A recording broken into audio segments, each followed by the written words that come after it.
Hello and welcome. My name is Promise Odera Onu. Today I want to quickly look at population behavioral management or population uh, management of their behavior. I don't know how to frame it, so I came up with I coined that word, population behavioral management. But necessarily, what I'm trying to look at is how to control the corruption of Nigerians themselves and not the politicians this time. Because I found out that in Nigeria, both the political class and the normal citizens, everybody is corrupt. So, how do we sort of manage both the corruption of Nigerians, the ordinary man on the street, the bribery, the stealing, the lying, the average Nigerian is corrupt to an extent. How do we sort of control that? Because when you look at other countries, averagely, they try to be honest people. So how can we make Nigerians? I mean, we're very religious people. We have too many churches. In fact, I read something now, or just before I came on live, that somebody said churches in the local government is more than churches in a particular country.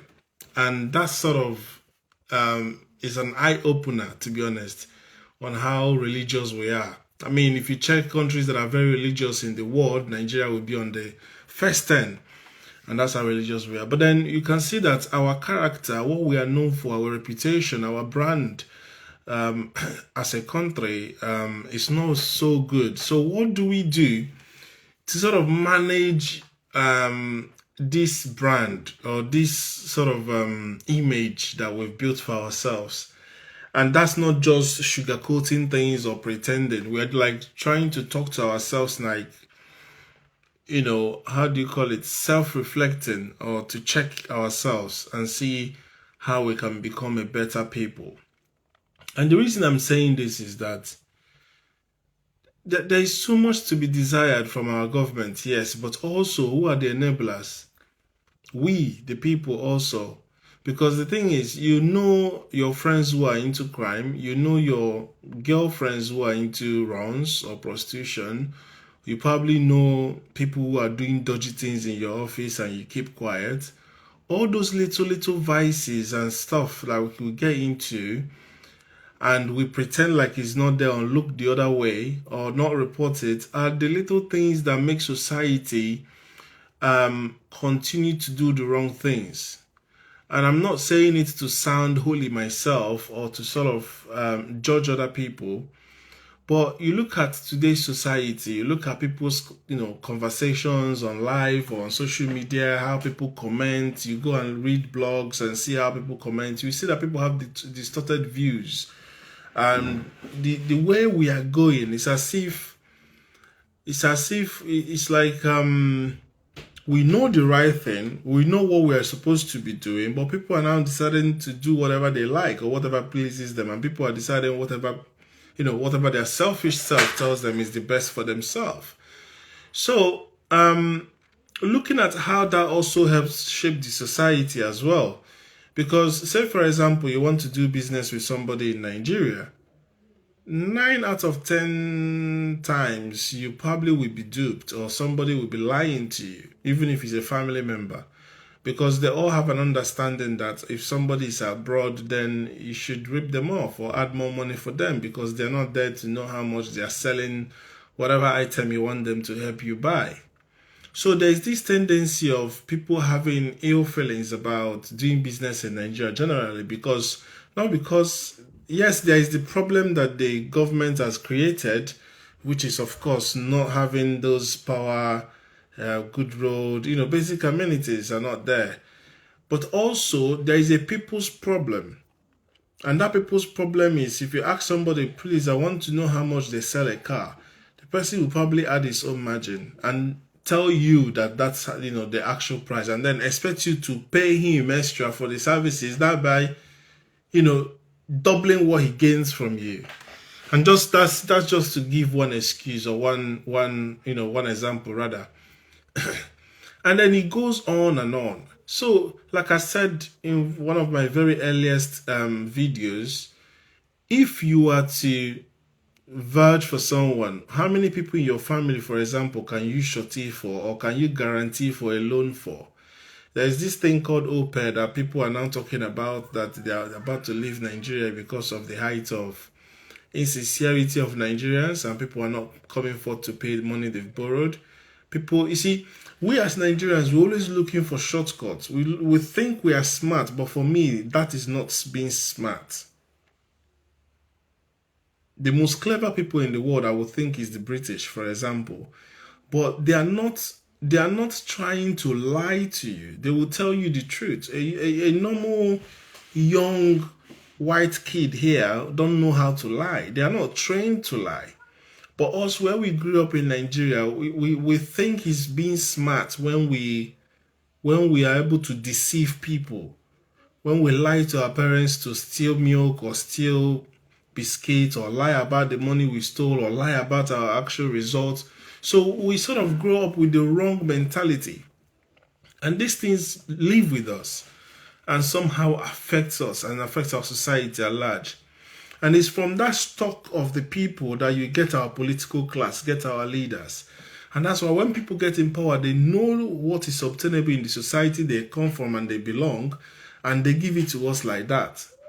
Second thing is, in as much as we want to deal with our politicians, we also have to deal with ourselves.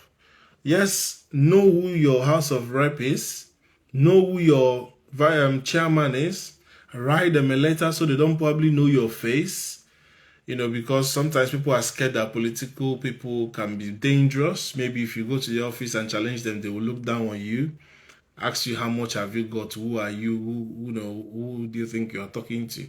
But then if you write a letter, they don't know who is writing the letter, especially if you can construct a good letter. They will probably think you're somebody of high repute, and they might listen to what you're saying. You can make a request. People don't understand, or Nigerian youths don't understand, that whatever is going on in Abuja, Abuja, in fact, the whole Nigeria belongs to us. It's our commonwealth. It's like you're a stakeholder in Nigeria. And that's why you are asked to vote as far as you are 18 during election. Even here in the UK, you are asked to vote. You need to participate in jury as well, because of course you are part of that system. You belong to that system. You pay tax to that system. So Nigerians need to understand the stake, how much of a stakeholder they are, how important they are. And that's why they have to discuss these political issues, know how much it affects life, and not just going to church and praying to God for things that government should ordinarily, provide for us, especially with this whole subsidy issue that is coming up. But while we are doing that, we need to also know how to stop on traffic lights. We need to also know how to respect each other. We need to know how to not to disturb people with noise pollution, or with the horns of your car, or insult people like, ill-mannered people. You need to know how to behave like somebody who has gone to school, especially when you've actually gone to school. You need to actually learn how to do things the right way. And I think that the most moral decadence I've seen in our society is this thing to do with money. No matter how small somebody is, as far as that person has money, it becomes too big in the eyes of everybody. Once you are rich or you have few change, everybody wants to respect you. Everything you say is gospel. And that's actually a problem. And because we allow that to grow on us, we become so materialistic that even our government officials that are doing bad things, once they come around, we hail them. So at least you can get into his good book. We don't have the wherewithal to sort of say that, you've been doing the wrong thing, for example, to somebody who is doing the wrong thing. To challenge people, because we're now looking for what to gain materially. So this is what I'm trying to speak on today. How do we become a better population? How do we have good behavior? How do governments say, okay, we are trying to do sanitation, and people know that after drinking a bottle of water, they are supposed to throw it in a trash can and not to dump it on the road? There are a lot of things that if the people are doing right, the government will have less work to do. It's like a teacher in a class. If you're a teacher in a class, and and the people or the students are paying attention. They are not making noise. They are not throwing things across the class. You find out that the teacher can be more productive and teach more and impact more, rather than trying to control the kids or control the students. Oh, stop that. Oh, why do you come late? Oh, that. By the time you take in correcting all these wrongs, you probably have lost your chain of thought. You're probably not going to cover your topic. You're probably not going to be able to impact as much. So this is why it is very important. And again, there's a role that government has to play in this. And by that, what do I mean? You see, here in the UK, sometimes you see government, they sort of organize through their social welfare schemes or social gatherings. They sort of throw things like carnivals, festivals, music shows. Some of them are free. They arrange this stuff because you need to sort of create an atmosphere where society feel like a society and people come together. Even on the buses, you see the way they make the buses, sometimes they make it to be facing each other, or the trains to face each other, to allow those human to human connections.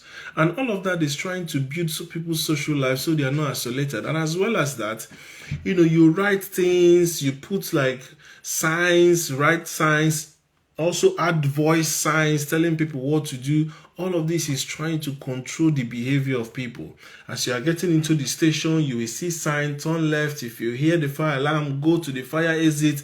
They will even call, if you are at work, they will call for all these sort of tests. They test the fire alarm, they teach people. All these things is trying to control the behavior of people. Now, in the past, they used to rely on churches and religious people to sort of help to shape human beings or to shape the population. But these days, you can see for a country like UK, they are moving away from Christianity or moving away from the churches. So now government is doing all this through different ways, either through the TV or through, like what I just explained, social gatherings and stuff, or even through the council or through the doctors, tell people to go for gym or gymming or exercising, tell people to go for long walks and stuff like that. And you see that people will start doing these things, right? But then, of course, that's after they've actually met their most important needs, which is food, shelter, and clothing. If a government cannot even meet these basic needs, there is no point even doing extra, because people won't listen to you. People will probably go and fight for them to feed first. So what I'm trying to say in essence is that as a people, we need to look inwards as much as we are pointing fingers on our government. What exactly are you doing? As a fuel attendant, why would you hike up a price? I lived in this country when during COVID, everything was so scarce, especially tissue. When you go to Tesco's to buy tissue, for example, tissue will not change price. It will be the same price.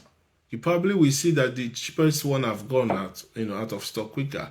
But then you still have the other ones that are still the same price as they were. Nothing will change.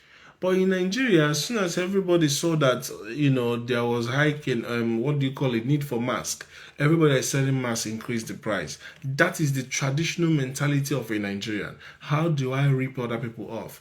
Anything that is wrong, that is happening to you, like that is bad happening to you, the other person sees it as a good time to make money off you. So you come into the hospital, you are wounded, the hospital attendant is telling you you have to buy a card, you have to register. So they are more concerned about the money they will get from you, because they know if you are well, you're probably not going to patronize them. Now, you pay money, of course you need their help, and you don't have an option. Government is not going to give you ambulance or first aid, so you pay the money to get your hand treated. While you are doing that, they will tell you have to buy drugs. Now you can choose to go and buy from them or buy elsewhere. They will give you the prescription, you go and buy. Every time you come to check your hand or do bandage or follow up, they will charge you extra fee. And that is the problem. Nobody is trying to sympathize with you then. Now, if you're in a system like here, of course, if you are in problem or if you've injured, say you are playing football and you're injured, the system will take care of you, because that's the point you need help. That's your point of vulnerability. Of course, you pay that through NI and other taxes. But then at the same time, people will not try to rip you off more when they see that you're already down. And that is the problem of of the Nigerian population. So we need to know how to work as a society. You see people that just had an accident, instead of you to help to pull out or put the person in the best recovery position, you will see that the first thing people start doing is to pull out their cameras and start videoing. Of course, it's good to pass that information across or to show people what has happened. But then you see that 6 people are videoing, who is going to help pull that person out? So we don't have that humanitarian or empathy, and that is a problem. We need to show emotion. Everything is not money. You need to show emotion. You need to show humanity. You need to show, okay, I'm a concerned person. This person are just falling out. In this country, for example, if you are cycling on the road and you have mistakenly you have an accident, say for example, you hit something and fall down, what you will notice is that the first few cars that are passing by will stop and run to your aid. You're right. Even without knowing you, nobody will pull a camera and start videoing you. No. Do you understand? So we need to have that population behavioral management. Government needs to sensitize people, advertise and tell people, if you know those ill things that people are doing, put out adverts on TVs, correct the wrongs. One of them being, of course, it was like wasted efforts now. During the before the elections, there was a lot of campaign. There was a lot of voters education. Oh, don't do this. Oh, do that. Oh, do make sure you vote. Oh no, those kind of sensitizing information, they are good.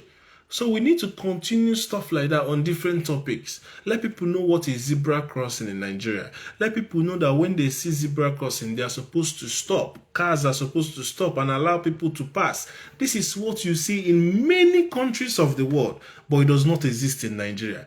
Nigeria, you see zebra crossing, you have to stop until the cars are no more. Otherwise, you get knocked down. They don't understand these things. And we claim we are very intelligent people. We claim we are widely traveled. So we need to understand these simple, basic societal values. We need to understand how to go to church and maintain peace and order. People fight in church. People have commotion. People don't respect places of interest or places of holy. There's so many evil that happen in Nigeria that's supposed not to. And that's because of course, most of our population are uneducated. People are not even civilized. Even the civilized ones, somebody said if you open the doors, to Nigeria to go to any country and be slaves, you will see our professors to be the first in the queue. And that's very, very pivotal. That's very, very important. That's very, very saddening at the same time to know that even our professors, look at what INEC is doing. Let's look at what INEC did. It sort of brought a lot of shame to Nigeria, especially our professors. It shows the kind of value they place on themselves and even the status quo they have in the society. So we need to sort of look at all these things and tell ourselves the truth. We're not doing well as a people. We're not doing well as a society. We need to do more. Gone are the days they say it takes a village to make a man. These days, everybody are on their own. Nobody cares. If they see you smoking and you are of their age, nobody cares. If they see you, anything, even if you're a whore or a prostitute and you're supposed to be a student, nobody cares. You're on your own because people have lost touch. Of course, there was a time, if you do that, parents will say, leave my child. But these days, it's like nobody cares. Anybody can do whatever they want. And that's because people have disconnected so much with that community kind of living and way of life. And we need to get it back. Now, I'm talking about our pastors, on our churches, our priests. There's been a lot of bad image as well that I wouldn't say it's just the people that are criticizing them so much, but also there have been a few pastors who have turned to be like comedians, who have made the things of God to look like, like jokes. And also those things have an influence. These are things you don't see anywhere else in the world, where people that are regarded as men of God that open churches are seen and portraying themselves as comedians or people who are there to just be making jest of the whole thing. So in as much as we are trying to, create a society where we respect God, there are people who are too fake to be even pastors in the first place. And there are people who are now bringing shame on the body of Christ as well with things they have done. There's so many news of, pastors committing so much. This week I saw a video of Is it a church that buried somebody or killed somebody in the church and they said it's a select church? And the girl was saying in the video, my friend was killed in this church. So pastors have so much of a bad name that we cannot even look up to the church now these days for like, helping the morality of the people. And our professors are busy lying on TV for money. INEC is now in court saying they don't want to use their own documents that they used as proof of giving the election to Mr. Tinubu to be evidence in court. So that shows you that like the moral decadence is too deep. The corruption is too deep, and we need to start treating this thing on an individual level as a people, because it is from us as a people that you have these people that are working in INEC, people that are working in different parties, people that are working in government. Should I talk about our civil servants? What time does a teacher go to school? What time does a teacher leave the school? How many times does a teacher go to school in a month? Okay, there's so many corruption that almost every aspect of Nigerian society and system is corrupt. Government cannot be blamed with all these things or for everything. No. A lot of this blame can come back to the people, because people will always say, oh, that is it. That it is what it is. Deal with it. And this thing leads to mediocre mentality.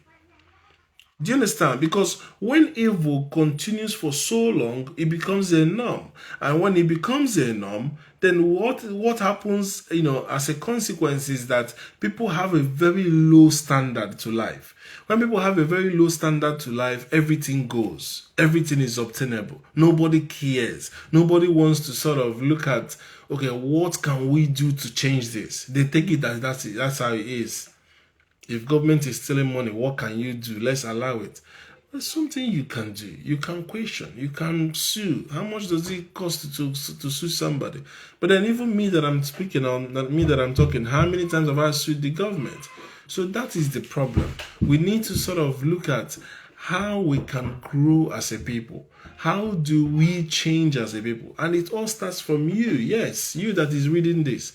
How many times have you corrected people who have done wrong? How many times have you seen something bad and you choose to do the right thing? How many times have you known that this product is fake and you still import it or you still sell it to somebody? How many times do you know this person is not going to the right place and you call the person back and direct them past? How many times have you gone out of your way to make sure you do something good? Not because somebody will pay you back or because somebody is looking at you, but because you want your conscience to be right. We all have a duty to our society. You can't see somebody that is doing something wrong or saying something wrong, and because you probably know he has a fat bank account, or you know he's rich and you want to belong to him, or you want to be in his good book, you excuse them, or you give wrong you judge things wrongly because you don't want to offend somebody. No. When people are saying this person is bad and you have opportunity to correct that person, say it to their face. You are doing the wrong thing.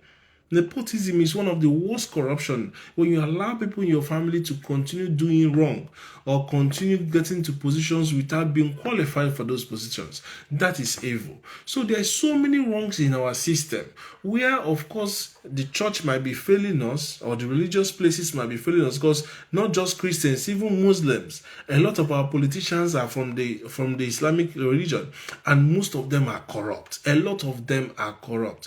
Both the ones EFCC are going after, both the ones the EFCC are not going after. They know what they are doing, and they still go to mosque and pray, and they still come out and tell you they want to Islamize the whole Nigeria. Look at what El-Rufai said, that they are happy that Tinubu got into power, and what they did, no Christian will ever be in charge in Nigeria. As that is that the bone of contention? If you make the whole of Nigeria Islam, what have you even achieved? Nigeria is still the poverty capital of the world. What you've successfully achieved is making a country that is the poverty capital of the world an Islamic nation. Is not a shame to your religion anyway? So what I'm trying to say in essence is, a lot of people will say, with all the churches in Nigeria, with all the religion in Nigeria, why are we such a bad people? And that is what I'm trying to address. It's purely because we are not doing the right things.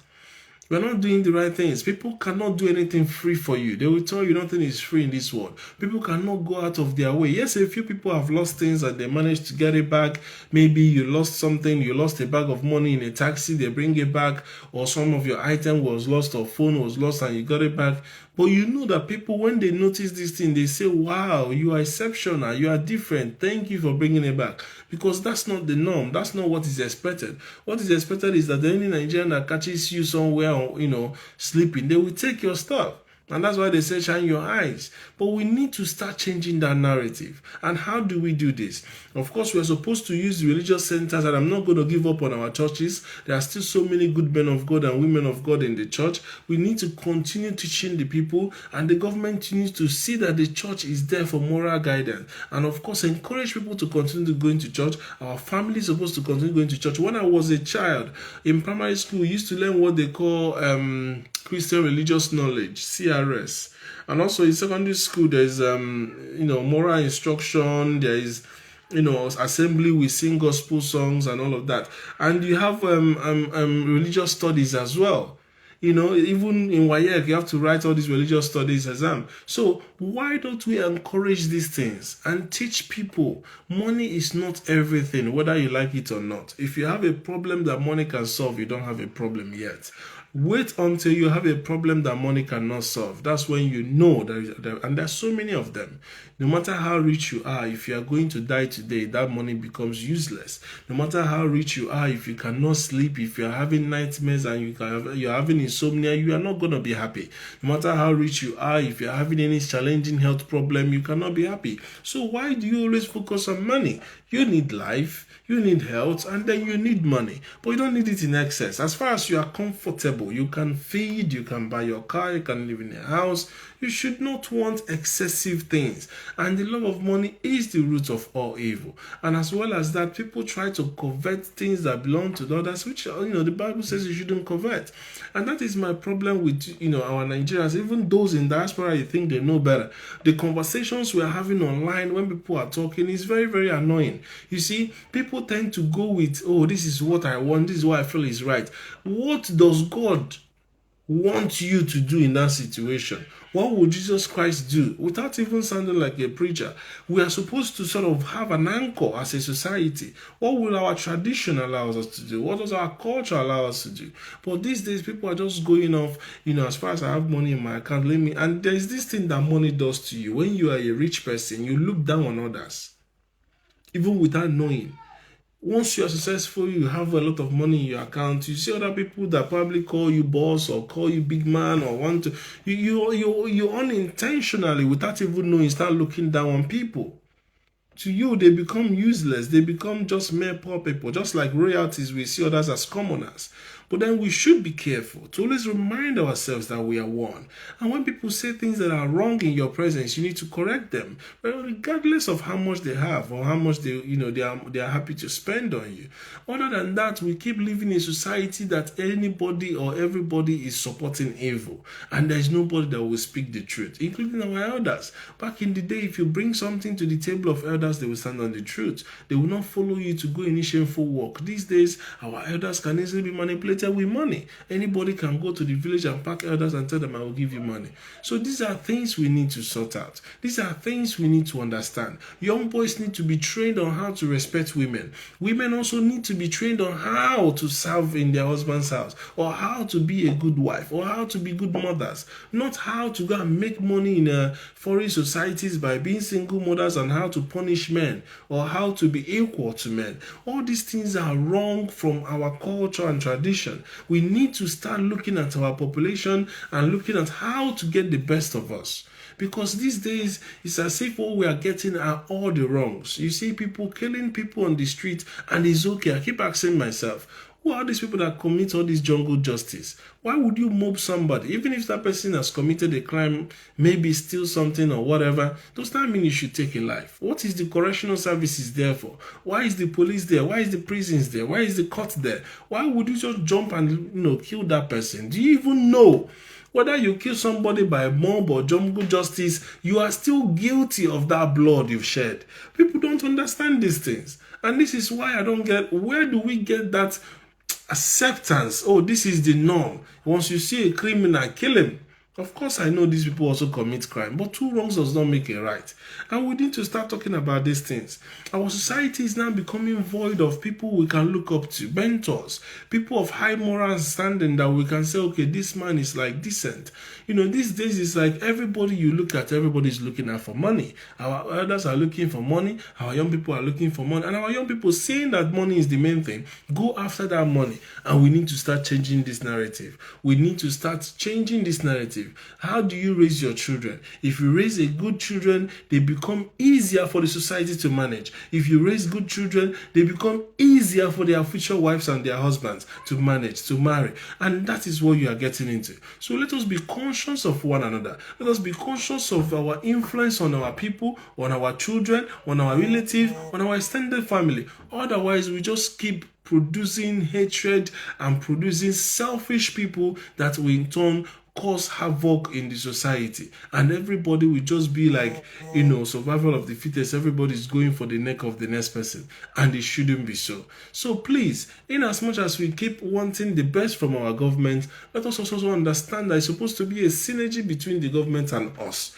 There's supposed to be a working together, a partnership between us and the government. If we are a good people, of course, maintaining law, peace, and order, doing the right thing. If they say do this, you do it. If you see what is wrong, you report it. Then government can find it easier to think about ways to make life better for us. And the good, of course, good people in government, not all of them, not the corrupt ones, but the good people of government will see of how to help us.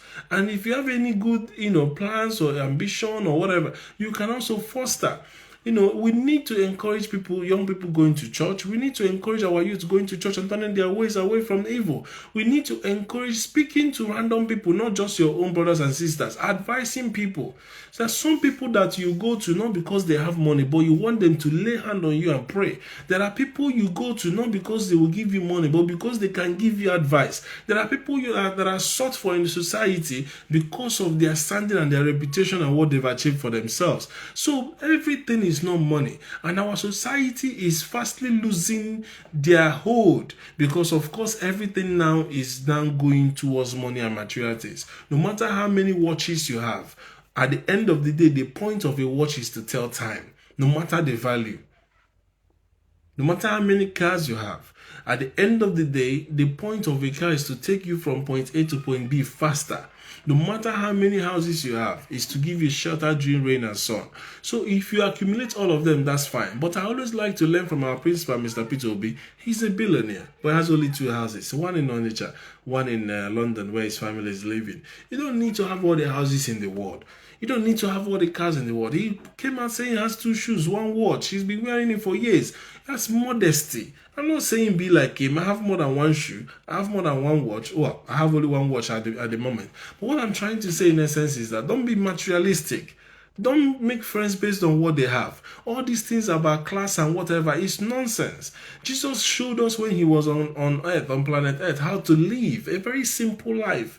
He used his own hands to wash the feet of his disciples, to show humility. The Bible says that God, loves and, raises the humble, but abases the proud. So what's the point of having pride? Oh, do you know who I am? Do you know how much this is worth? Do you know how much this cloth is worth? Do you know how much this car is worth? All these things are frivolities. Maximum 100 years on earth, you are gone. Maximum. Whether your children become richer than you tomorrow or become a waste tomorrow, you don't know. You are dead, buried, gone, and forgotten. In fact, remembered on occasions. But you need to understand that you have a maximum of 100 and something years. Let me just give you 150 years maximum. So what's the point? What's all the quest for material things for? Influence life positively. People will never remember you for being the richest man when they were alive. No, that's nonsense. Oh, he had the best car then. No. But people will remember you of how much impact, how much value, how much positivity. What have you brought? Look at Buhari. Who again in this world will call Buhari a good man? With everything he's done. No, nobody would. Who again will call Yakubu Mahmood a good man? Not with everything he's done. So make yourself a good name. Be like Peter Obi. Be like Mr. Falana SAN. Be like other good men in the society. Be somebody of good repute. Those things will go before you and after you and follow your children even. I'm going to stop here. But I hope you get the message. Good still pays. Ezigbo afa ka ego. That is what Igbo say. Good name is better than money and wealth. So there's no point trying to chase things that you know you can never be the richest, because of course the world, you cannot conquer the whole world. You can never be the richest. Even the richest this year is not the richest next year. Elon Musk is climbing to be the richest in the world. Maybe next year will not be. Maybe Bill Gates will pass him again. At the end of the day, even if you are the richest, it's just a name. It's just a tag. It's just for a moment. At the end of the day, it doesn't follow you anywhere. You die the same death and you get buried the same way. So at the end of the day, what am I trying to say? Let us have a good society, and it starts from you.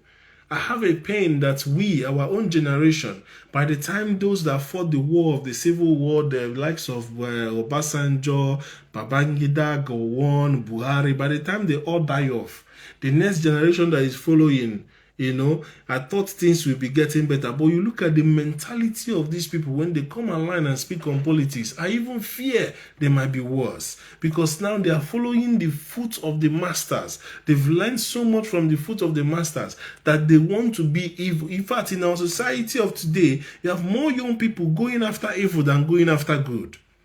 I'm sorry to say. After Christianity came and conquered some of our bad tradition, Christianity brought some good things, schools, churches, everything. But now, it's as if because our colonial masters are also living Christianity and living religion, we also want to leave it and go our own ways, wayward ways for that matter. Now we are losing everything, right? We need to get back on track. We need to do the right thing, no matter what. We need to understand that we are adults. God is coming back to judge us and take us to a better place if you did the right thing. And as well as that, while you're on earth, make a positive impact. Money is nothing. Money is here and you came into this world. Money will be here after you've left. So there's no point fighting for things like that. Let us have a population that do good things. And then let our government sensitize the people, run initiative programs online, encourage people who have done well in society. Look at the award that, they are trying. They give people like AY Award and a few other musicians. But it's not just those people. Look at people who have influenced life, who have impacted life positively. Recognize them. That way you sort of make more people want to do the right thing, And also, let's be teaching people through social gatherings, let's just the same way we know the energy we put into publicizing the whole election and voters education. We need to continue doing it for different programs, teaching people. If it's zebra crossing, how to know that if you come to a zebra crossing, you're supposed to stop. Things like that. Learning how to give people lift. Learning how to be truthful when you're asked all these things. We need to encourage competitions, especially in our secondary school. You have to catch them young. Look at this country, for example. The way they are pushing the whole LGBTQ community. They went directly to the schools, the nurseries, the primaries. That's what we're supposed to do. We need to take education back into our system.